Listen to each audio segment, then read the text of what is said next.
জয় শ্রীরাম ভাই লোক। ব্যাপারটা হচ্ছে, আজকে কিছু ভিডিও দেখলাম।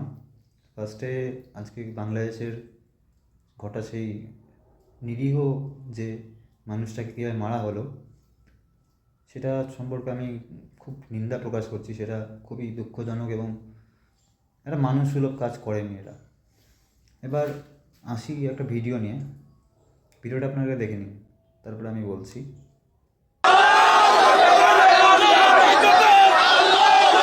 যদি কোন দল ভারতের সেবা দাস হয়ে আবারও ক্ষমতায় আসীন হতে চায়, আমরা বলে দিতে চাই, আমরা জেনজি ছাত্র সমাজ জেগে থাকতে আমরা তা মেনে নেব না।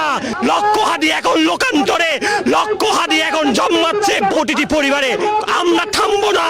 আমরা 5 তারিখ মনে করেছিলাম আমাদের দায়িত্বটা শেষ।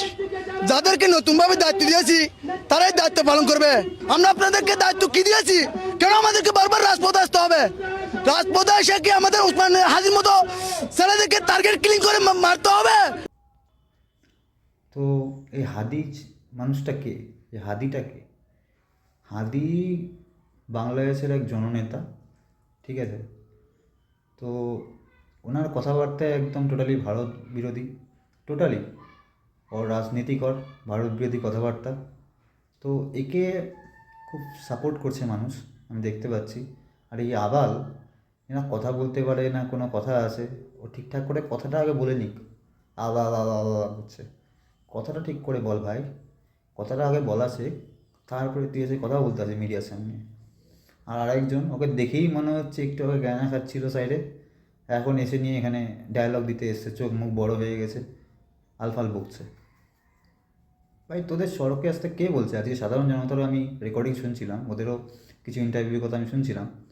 তো সাধারণ মানুষ তো খুবই ক্ষেপে আছে, যারা গরিব মানুষ, যারা রিক্সাওয়ালা, ঠেলা চালায়, অন্য যারা সাধারণ মানুষ, তারা কিন্তু তোদের উপর খুব বিশাল খচা ভাই। কারণ তোরা তাদের দিনের যে কামাইটা ওটাকে আটকে দিচ্ছিস। এই সারাদিন ধরে তোরা যে রাস্তার মধ্যে দাঁড়িয়ে এই মিটিং মিছিল হাবিজাবি আন্দোলন করে যাচ্ছিস, এটার ফল কারা ভোগ করছে? তোরা তো ভোগ করছিস না, বাপের টাকা এখানে খাচ্ছিস, পড়ছিস, থাকছিস। তো সেই ক্ষেত্রে বাপের টাকা থেকে পড়ে খেয়ে একটা অন্য মানুষের কাজকর্ম নষ্ট করে, মানে এক কথায় মানে ঘরের খেয়ে বনের মোষ টানানো, এটাই হচ্ছে গল্পটা করছে এরা। আর হাদি মারা গেছে, ও মারা গেছে, ওকে মেরে দিয়েছে। কার কে মেরেছে, কেন মেরেছে আমি বিচারকে যাব না, কিন্তু একটাই কথা, যে মেরে দিয়েছে যাকে, যে মারা গেছে, তার সম্পর্ক নিয়ে আর বারবার কথা না বললেই ভালো হয়। একজন হাদি এসছে, মরেছে, আর 10টা হাদি আসবে, 100টা হাদি আসবে, তুই বলছিস সে 100টা হাদিই মরবে। তো অত বীরত্বের কথা বলিস না ভাই, বেশি বীর হোস না। এই পদে যখন লাঠির বাড়ি 4টা পড়ে না, ওরকম বীরত্ব না কোন দিক দিয়ে বেরিয়ে যায়, ও দেখা খুঁজেও পাওয়া যায় না। তো ওই বীরত্বের দোহাই তুই দিস না। ধন্যবাদ, এটুকুনি বলার ছিল।